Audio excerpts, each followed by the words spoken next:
Looking at Hefty 3902, and you may notice in our seed guides that we don't have it rated as excellent. We have it rated as above average for stalk and root rating. One thing that you'd want to watch out for on this one, stalk anthracnose looks pretty good. We did see a couple issues with diplodia this year. Overall, we've been very happy with the stalk and root. But if you're in a poorly drained situation, this is something that you're going to want to watch. Even if you have great stalk and root ratings, you're still more likely to have disease. It's one of the reasons that we use Hefty Complete 25-25 on our seed, because we're trying to fight all that extra disease that you have in wet soils. So for example, we've got an additional fungicide called ethoboxam, otherwise known as Intego, that's right on our corn seed on every bag. And as far as I know, we're the only ones in the industry doing that. This is the kind of thing we're trying to avoid if we have any kind of stalk issues out there. We don't want to see that. With Hefty 3902, it's a fairly tall hybrid, good for dual purpose use if you're going to be chopping for silage. We see pretty good ear flex for girth. We've seen as much as 22 kernels around on 3902 ears.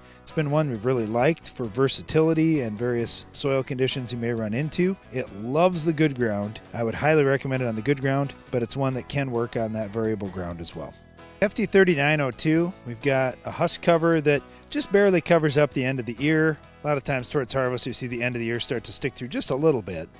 And then as it dries down, that husk cover really loosens up. And we see good dry down with 3902. Now with 3902, it's not the heaviest test weight corn. And that's one thing that you'll see. It's good, it's still average to above average, but it's not going to be 60-pound corn very often. So that's one thing. If you're looking for a super high test weight, this isn't it for you. But what you will see is you'll see a very girthy ear, often 20 around, maybe even more on 3902, one of the factors that leads to such high yields with this product. Here's a late season root on Hefty 3902. We've got this rated as an 8 rather than a 9, but honestly it's a really good root. We're really happy with it. We've never seen a root issue or a lodging issue yet with 3902. You're going to love the stalk that you've got underneath it. It's got an above average stalk, above average root.